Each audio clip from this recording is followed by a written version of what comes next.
Just home for lunch. Smoking a BP Jum. We don't know too much about these pipes, except they're probably the same era. And this one is labeled Pipe Maker Imported Briar, but it's clearly a BP Jum. You know, there's just something about that top. I don't know, the whole look. So it has that custom built type rustication. And there seem to be a few of them out there on eBay and so forth. So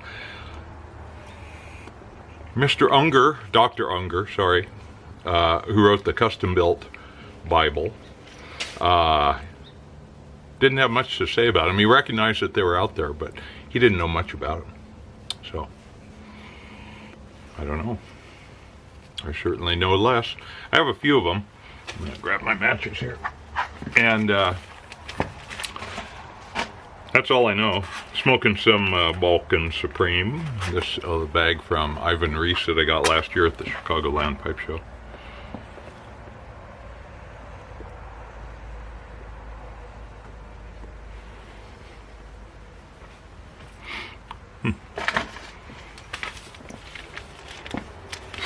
So Finland suffered its first kind of, I don't know, crazy man, internal terrorist attack with a sword. He did have a handgun, apparently, in a central Finland town. So it can happen anywhere. I would have thought that of any place. Of course, I said that about Norway, too, and then they had that instance of that guy running amok and killing 70 kids. Do you remember that? It's been a little while, but wow, it can happen anywhere.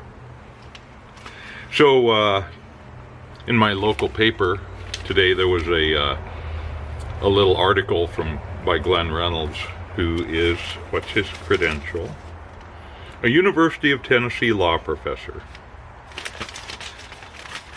for whatever that's worth. So he is talking about Princeton's James Madison program in American Ideals and Institutions. Princeton assigns its incoming freshmen a book to read over the summer, and this year it was former Google executive James Williams' book, Stand Out of Our Light, Freedom and Resistance in the Attention Economy. The attention economy? What the heck is that? Well, actually, this is YouTube, so it's probably part of that. Although I never have wanted to monetize this, or, I mean, I don't say it's bad for people to do that, I guess, but, and there are some incredibly creative videos out there that, how could people possibly have the time to create those, if they weren't monetized, right? So, but this channel will never be monetized. So he says, information used to be scarce. Now it's plentiful, to put it mildly. What's scarce now? Attention, specifically your attention. And lots of people want to seize it, monetize it, and commodify it. So we're talking social media and the processes that social media companies use to build volume. And so our attention is lured via clickbait and algorithmic jiggery-pokery that's designed to keep us emotionally stirred and engaged, which mostly means angry, and then monetized to make tech companies rich. This, Williams argues, has negative effects. Duh. Quoting well, I don't know. Blah, blah, blah, blah, blah. The most visible and consequential form of compromised daylight we see in the digital economy, attention economy, is the prevalence and centrality of moral outrage. Moral outrage consists of more than just anger. It also includes the impulse to judge, punish, and shame someone you think has crossed a moral line. Moral outrage played a useful role earlier in human evolution when people lived in small nomadic groups. It enabled greater accountability, cooperation, and in-group trust. However, the amplification of moral outrage on a societal or even global scale carries dire implications for the pursuit of politics worth having. Blah, blah, blah, blah, blah, blah, blah, blah.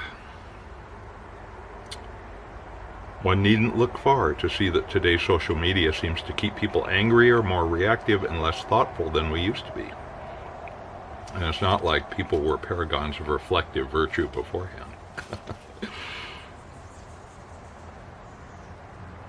Indeed, the consensus at my program seems to be that things are actually even worse than William says they are.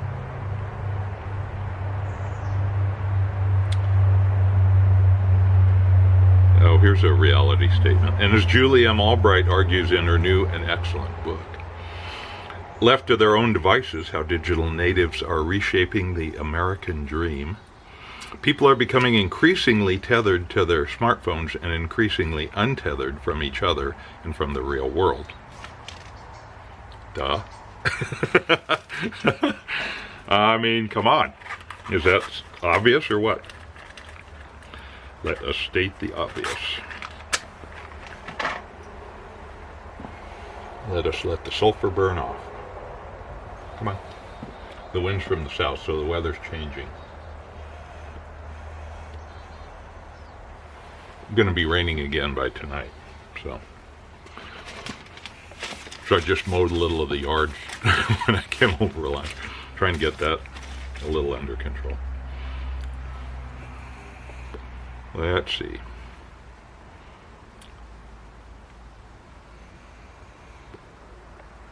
Blah, blah, blah, blah, blah, blah, blah, blah. So here's my first piece of advice, he says. Pick the social media platform that you find most stressful and quit it. Don't quit social media or your phone cold turkey. Just quit one platform. If you're like me with Twitter, you'll be surprised how your stress level drops. Next, start limiting your exposure to the others. Don't quit, just establish phone-free time. I put my phone on the charger at night and sit down with a book and a drink for some quiet time each night before bed. Again, you'll probably be surprised how much you enjoy the quiet. Limit your kids' exposure, too, if you have kids. One panelist noted that she doesn't let her 15-year-old daughter have a smartphone. Is that girl a pariah at school? It'd be like being part of a Puritan family or something. Rather than resenting it, the daughter seems happy to miss out on all the social media drama among her schoolmates. Remember, what social media companies are selling is your attention. Yeah, it just seems so self-evident to me. I don't know. But, why do people get so riled up? I mean, we can blame the big tech companies, and he seems to be doing that, for manipulating everybody. But honestly, I think it feeds a need, and that need is probably, just my supposition, based on a feeling of anxiety. And it is that anxiety that is the core of it. Some people eat. I tend to do that. Some people smoke their pipes when they're feeling anxious. Some people go to social media and vent. Some people just are ever seeking more information to kind of allay a sense of the world spinning out of control. If I at least know about it, I'm more in control of it, maybe. But to me, it's anxiety. So if we can somehow work on our anxiety levels, but that's just me. Maybe I'm a simpleton for thinking about that. But anyway, there's some Kitsap Pipe Club footage. I'll put it on after this. And we had a great meeting on Saturday. Our host, Tom Medchell, had arranged with, is it Markin? the German clay pipe manufacturer, to get a little box of pipes, clay pipes. And so we all tried clay pipes. It was a lot of fun. It was really fun. It's surprising how dry those pipes smoke, how hot the bowl gets. But it was just like a different pipe smoking experience than we would probably ever have had if Tom hadn't done that. So I really appreciate him going out of his way to do that, and sort of enlarging our sense of pipe smoking as a result. So, as usual, there was great conversation and, just face-to-face interaction with people who share something, pipe smoking, that you just wouldn't have otherwise.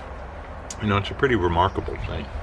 So if you're near a big city especially, and there's a pipe club, you should put aside your anxiety and make a point to try and attend at least one meeting and see if there's any simpatico there.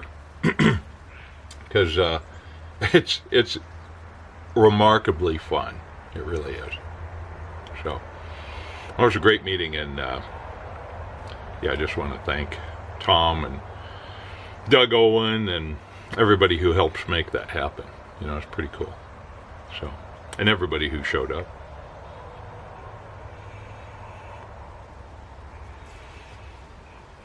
Yeah, I love the look of these BP Jums. But that shallow bowl, Price was saying at the meeting that aromatics tend to smoke better in shallow, wide bowls. I don't know. I don't smoke many aromatics, so I don't know. But if this was twice as tall, wow, it'd be like the perfect pipe for me. That thick shank, wide saddle bit, thick walls, just kind of vintage Americana. I'm in.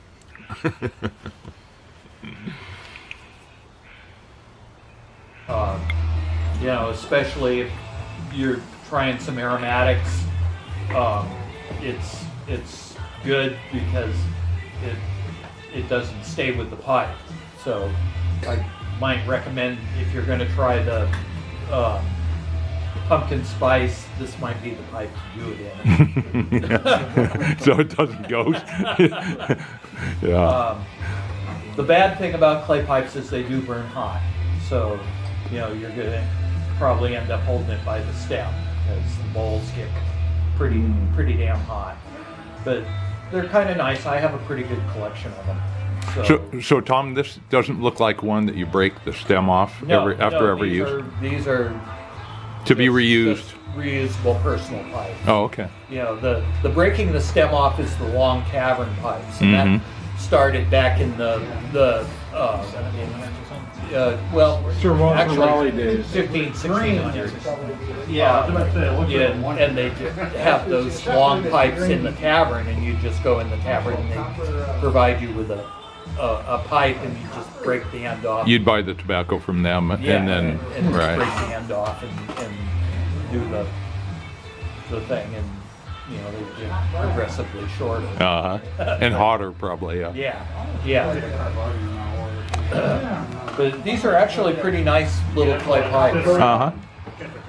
There's actually a few people around that do them. There's a gal in England, Dawn Mist Pipes, and she's her website is really awesome. You should check her out too. She's a kind of an amateur archaeologist, historian, and she has a huge collection of the real deal that she's dug up all over England. Oh, wow. And stuff. But she's also a ceramics artist and a number of other kinds of artists. She's got all kinds of crazy stuff on her website, in addition to pipes. But she's done a lot of historical reproductions of pipes that were actually either in museums or that she'd actually found So, and that she sells, and at any given time she's got, various selections of pipes, but they're pretty cool. I mean, she's got some pretty cool stuff. I've got a couple of historical reproductions in my collection. Really? But Tom? Yeah, thanks. that's weird. Two-sided rock. Okay. I'll just grab one from Mark and Pipes. But Cool. clays were really the beginning of pipe smoke. They were like where it started, before briar, before most things. I'm going to take the little guy. Clay was the easiest and cheapest thing. That is truly a small pipe. That's what they did. So tobacco was discovered in the Americas, correct? Those were some oddball ones that they did, and that one is blocked. Yeah, Sir Walter Raleigh. Okay. So really, No, it was Chris Columbus. Well, did he actually Raleigh was take really tobacco the guy back? that called back to England and talked to Queen Liz about the fact that he discovered tobacco. The Yeah, old he brought Newhart- some back. The old Bob Newhart routine, which is pretty funny. I think we've gone down a path there. Queen Elizabeth, and she was just hear Liz's side of the conversation as she's saying, "Hey Walt, how you doing in the new world? Oh, good. How are things going there? Oh, you've discovered some new items. What do you got? Something called tobacco. Well, what do you do with this stuff, Walt? You put it in your mouth and set fire to it." Okie dokie. Walt's going off the rails, she said. Pretty funny routine.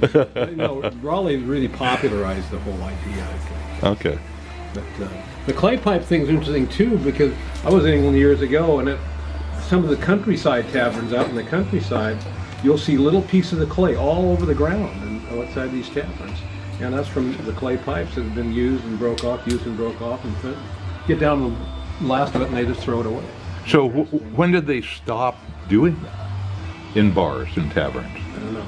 Maybe it's still I don't think so. no. You can't smoke anywhere anymore. Oh yeah. Well, that's true. That's true. Yeah. Yeah.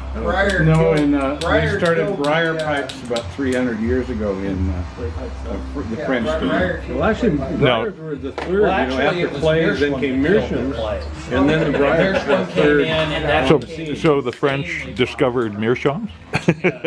No, the French discovered briar. Oh, briar as a smoking Yeah. because of Claude, that. France still And is then, the original, the oldest and then factory when briar in the briar came world along, is it- at St. Claude. Oh, that was Chacombe, I think. yeah, the company. One of the factories there. right. But Tom's right. You're going to hold it by the stem because it's hotter than the I can believe it. Yeah, full of little imperfections and so forth. Oh, yeah. Let's see if it'll focus on there. There it goes. Yeah. Actually, you could, this pipe is so small, you could smoke chewing tobacco in it. Well, yours, yeah, right. Oh, that'd be delicious. Green tobacco. I just brought some, so we could try it out. So what flavor is your tobacco? Or is it Ever just... since man first Ron cut discovered mint. fire, Oh, mint. Yeah, right. And Oh, that'd be... That's a flavor, you better watch out. Yeah. I used to he has chew sought to tobacco. devise a means to smoke it. Really? The first Watch out, smoking all those pipes vapors are gonna go identified were switch found to in skull. Egypt back in 2000 BC. Archaeologists found them inside tombs, primarily alongside mummies, presumably so the mummified person could enjoy a smoke in the afterlife. Historians are unsure if the Egyptians used pipe smoking in religious rituals or purely recreationally. The Romans and Greeks, Celts, and Nordic tribes all smoked tobacco pipes. Clearly, the practice was nearly worldwide. In fact, Hippocrates, the father of modern medicine, as we know it, prescribed smoking herbs in a pipe as a remedy for many female ailments. Greek historian Herodotus Like dating. was recorded as describing the Iranian horse tribes known as the Scythians smoking burning leaves in 500 BC. It assumed the Greeks and Romans actually acquired the habit from forays into the East. The Old World Africa, Europe, Asia did not have access to pipe tobacco as we know it today until the 16th century, when it was first brought back from the New World. Native Americans were using tobacco as far back as 1500 BC for religious ceremonies. The Mayans, I think. The peace pipe was smoked to symbolize a reconciliation between rival tribes when important decisions were to be made. Chalk and clay pipes were first made, being the least expensive and easiest to produce. They were quickly followed by iron pipes in Norway. In 1720, meerschaum pipes in their elaborate carved shapes were found widespread acceptance. However, in just over 100 years, meerschaum tobacco pipes would yield their place as the most popular type of tobacco pipe to the briar. It remains that way today. Tobacco pipe history spans most of recorded human history. It parallels the development. Oh, hold on. Yes, we're gonna do this in a minute. As a group. They were quickly followed by meerschaum and tobacco pipes would yield their place as most popular type to briar. It remains that way today. Tobacco pipe history spans most of recorded history, and it parallels the development of cultures and continues to enchant the most brilliant minds of their age, including Ain't that the Socrates, Twain, Einstein, and more. So And Mark everybody, Twain.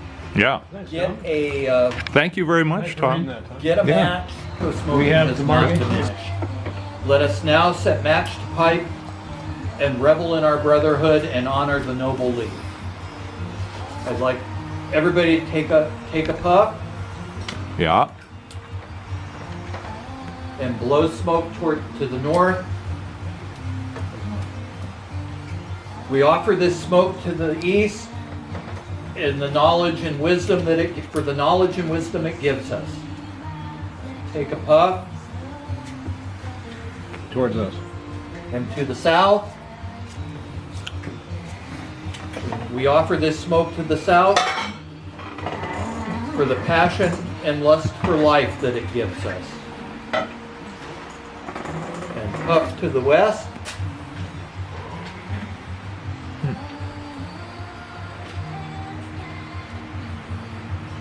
We offer this smoke to the west for the healing and compassion it gives us. And a puff to the north.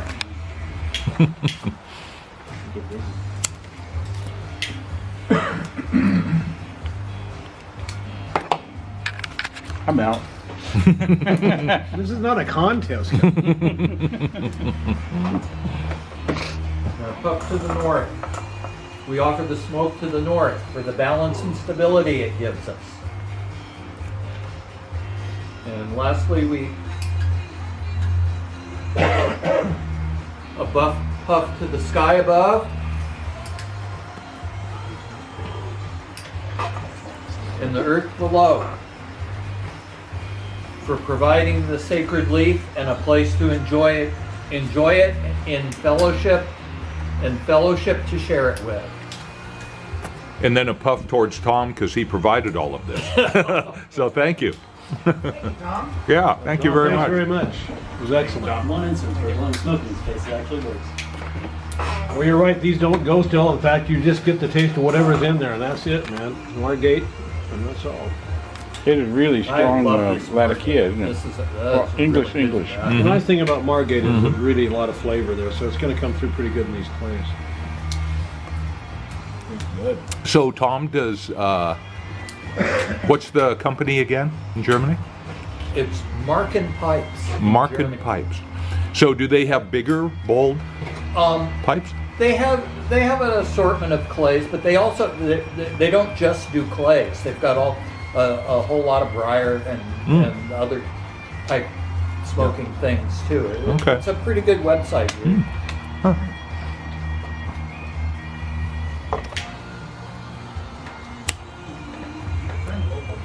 Yes. It was really funny. This was the Did they box find that us? came in. Did they and find were us, or all, did you all find them? packed in there with tightly packed in there with sawdust. Sawdust, really? So I'm digging through all this sawdust. It's like there's no way there's 25 pipes in here. That is amazing. Yeah. I told you when I got a shipment in from them a couple of years ago, and the sawdust was interesting because I didn't expect that when I opened the box. It was literally sawdust. You're right. That's what it was in there. Well, organic, Unfortunately, a couple recyclable. of the church wardens that I ordered did come through busted. Well, I bet they have a lot of pretty common. breakages. Very hard to ship that stuff all the way from Europe. Oh yeah, I bet Without they have a getting lot of busted. breakage. Oh yeah. There's a guy in New York State somewhere that sells them online too. Claypipe.com or something. Well, these little ones like this, they're considerably sturdier than the long. Is that right? Yeah, because they're just of the size, and they're also pretty meaty in through the shank area, right by the bowl. You have to hold on to it to circle. I know. Yeah, there's no grip with your teeth there. No Yeah. clenching with these pipes. That's no. not the way they did it. Well, Get mine to light. yeah, we can. Yeah, mine started to go that direction. You must have a hole in your tooth. Or something. Well, thank you, Doug, for providing the Margate for this. Well, thanks for doing all the research. That was really special. Yeah, thanks for the little pipe. For sure. A little You ritual. got the one too. with the gold top, Kevin. Yeah, Go on right on the gold top one, Copper. or whatever. it is. Copper top, like a battery. Not much bigger than a tiny battery. It's not as big as a battery. Let's see if I can focus on that. There we go. So Langford usually did a special blend every year. Yeah. Yeah. Were there any kind of common thread like Latakia or? No, It's, I'm just Boy, it is hot. something, Let me tell you you. know, Mine isn't it real would hot be yet. just a one-off, you know, it would be just what he made for that. He'd usually do up, you know, like a Your bowl hot? Yeah, for the dinner. I don't care what it's made That of. was it. No, feel the metal. It's too bad to lose that tradition. All that heat is in there conducting. Yeah. I'm afraid we're gonna lose Joe here pretty soon. How old is he now? Put it on my car. Not sure how old he is, but his health is really bad. Really? He didn't make it to the barbecue this year. And Been around a long time. I know. realized I had a meeting with one of my professors